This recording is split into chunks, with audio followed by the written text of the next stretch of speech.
The corpses walk in the tantric rituals. When somebody dies or when somebody is certified dead by your doctor, he's not completely dead. Up to 5 to 7 minutes, it's behaving as if it's alive and then falls dead, exhausts itself. So it's based on this that when somebody dies, there are rituals in India. Up to 14 days, there are various kinds of rituals. Once the body has been shed, once the legs have fallen, you cannot walk. Dead men cannot walk, isn't it? But that's not true. We can make them walk. The tantric sciences in India, this is their whole thing, to make a dead man walk. The corpses walk in the tantric rituals. There have been many, but one has been historically recorded. There was a yogi, there have been many like this, there still are. There was a yogi who had mastered what is known as Surya Sparsh. That means… Sparsh? Okay. Touch, okay. Contact or touch. So this is like the solar touch. There is a certain type of yoga called Surya Sparsh. So he mastered this. This was a bong. What's a bong? A Bengali. So, he lived in Varanasi and he periodically went to his guru and learnt different steps of this and was mastering this step by step. So, any number of times he displayed this in public, that if you bring a bird, a dead bird, which has been checked by everybody, it's for sure a dead bird, not a bird which is acting dead. A really dead bird, if it died within the last 3 hours, it's gone rigid. You know, within 3 hours a bird goes stiff. The rigor mortis sets in for a bird much quicker than for a human body. Because a bird has… the blood temperature, the body temperature of a bird is much higher than that of a human body. So, the way it cools down and how soon the rigor mortis sets in is much quicker in a bird's body than in a human body. So, 3 hours after the bird is dead, if you brought a bird to him with a simple magnifying glass, that too not from direct sunlight, from mirrored light. If you stand outside and mirror the sunlight inside, using that light through a magnifying glass, he would make the bird come alive. It would chirp, it would sit up, it would walk and it would fly. It would fly around for some time and then collapse and die again. So when people said, why can't you make it live? He said, this is all I know. My guru can make this happen. I am still learning, but he was already close to 70 years of age at that time. To his misfortune, it so happened, a 7-year-old boy of the local Islamic conquest had already happened, a Muslim king's son who was 7 years of age died of some unexplained fever. So they had heard of this man bringing a bird alive. They came to him and said, come and try, and our king's son. One thing was, he would never try it outside the presence of his deity. He had a small deity and a shrine. Outside the shrine, he would never try such a thing. He would practice it only in the shrine. He said, I will not do such things outside the view of my deity. They have no value for the deity because according to them it's idolatry. It's an energy form that he's created and with that he works. They said, this deity, God damn it, we'll take it. We'll take it to the palace.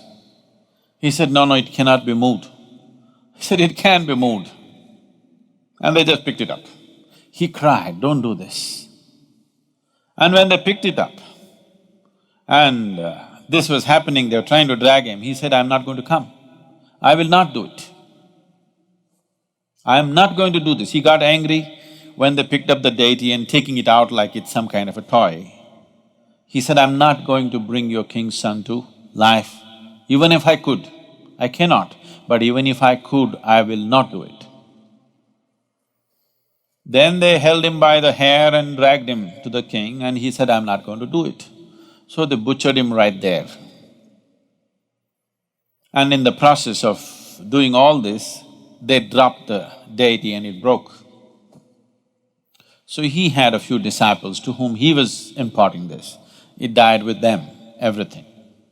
But this has been clearly recorded by very responsible people that actually any number of times he did this, that he would make a dead bird which is dead for over 3 hours to actually get up and fly for a substantial period of time, that is more than an hour's time. And he repeatedly said, my guru can make this bird live for its full length of life, whatever that is. And my guru can even do it to a human being. There have been any number of such people. There was another yogi in South India. So usually they don't… This is a kind of a fringe yogi, this bird yogi. This is a fringe yogi, this is not the mainstream. This is a mainstream yogi. So people were coming to him for blessings and things were happening around him so much. He lived in Karnataka, in southwestern Karnataka or somewhere near Kollegal. And people were gathering around him. One day it so happened, a young boy who died. The parents brought this boy and cried their hearts out. So, he looked at their plight and probably he sensed that the boy need not have died, it's more accidental in nature. So he dipped his finger, there was a lamp like this next to him. It is generally there, almost every yogi who is into certain kind of process will have a lamp burning next to him, an oil lamp. So, he dipped his finger into the oil and put it into the dead boy's mouth. And the boy came alive after some time and became perfectly all right. When somebody dies, or when somebody is certified dead by your doctor, he's not completely dead. Death happens slowly. If you are not already aware of this, where's this lady? She should know, pastor's daughter. Anybody undertaker's son or daughter? Nobody? You may already know, most of you, that after a person dies, up to 11 days for sure, most of the time up to 14 days, fingernails grow, hair grows. You know this? How many of you are already aware of this? Yeah.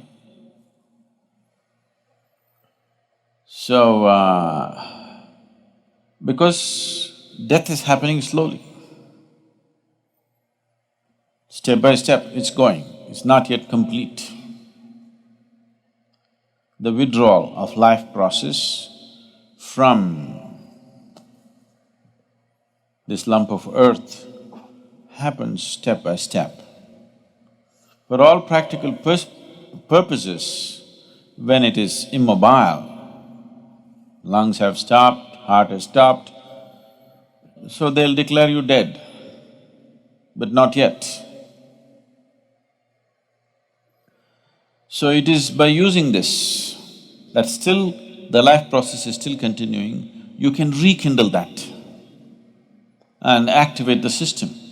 It is by using this that the Tantrics have dead bodies walking.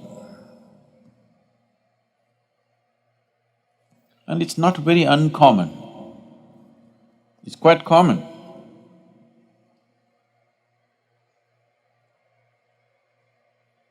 And sometimes, they will be working upon this when the cremation is on.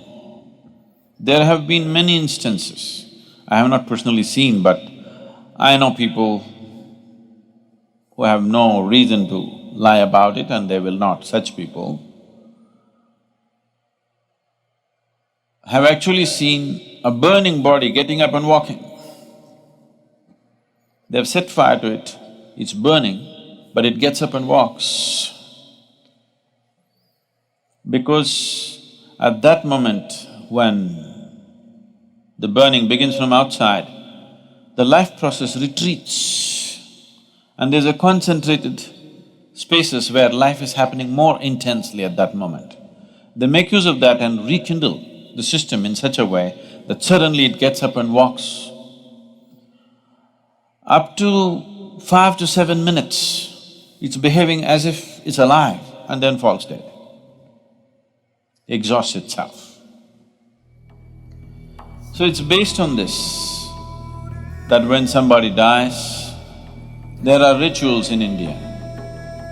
Up to 14 days, there are various kinds of rituals.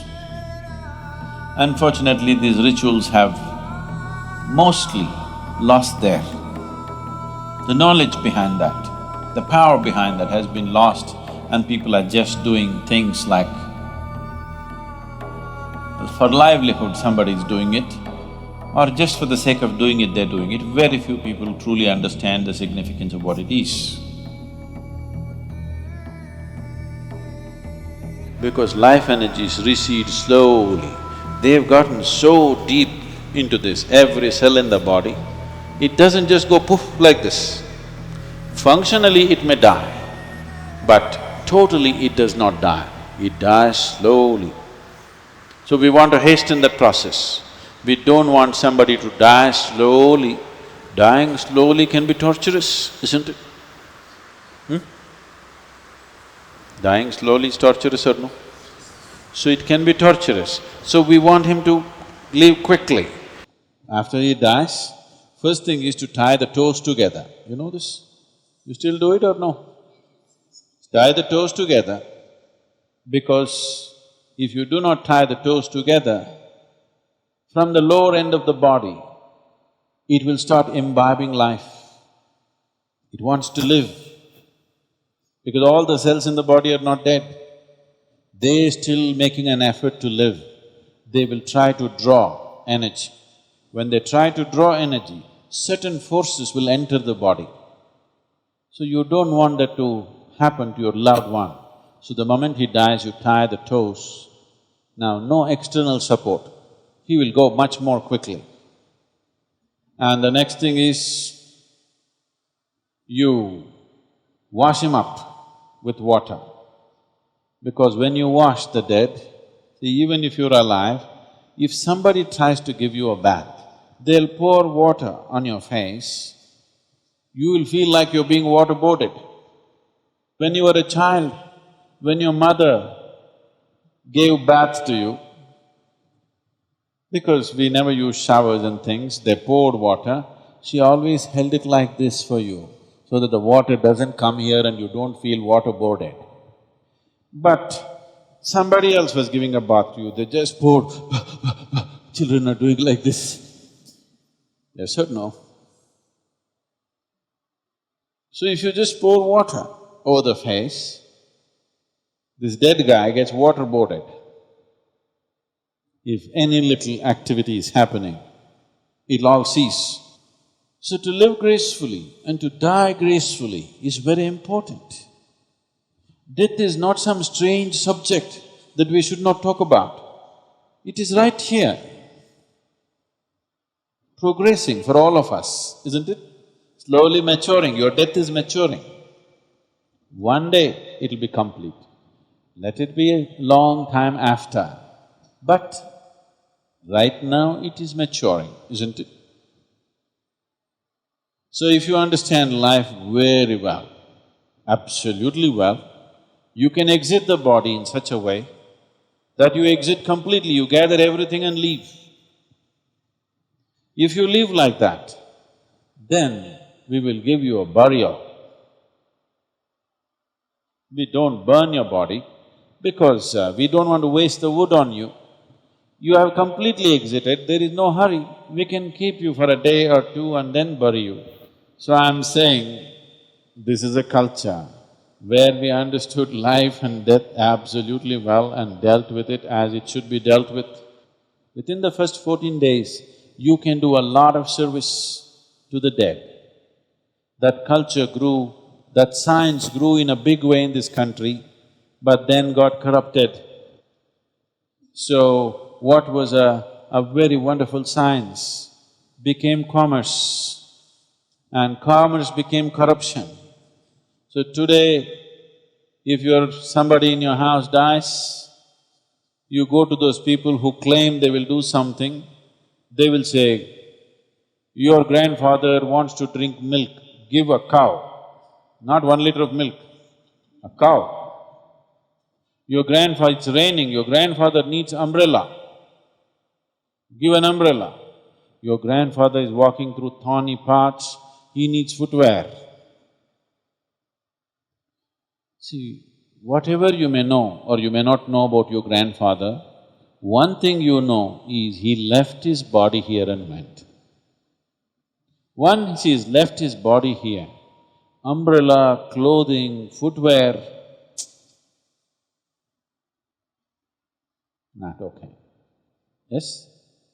But unfortunately, it's become like this. So we are right now in the process of training people to do this kind of services, but you should never make it your profession. Just as a service, if you are willing to offer, we can train you to do these things properly, and it's a very important thing to do in life. It's a very important aspect.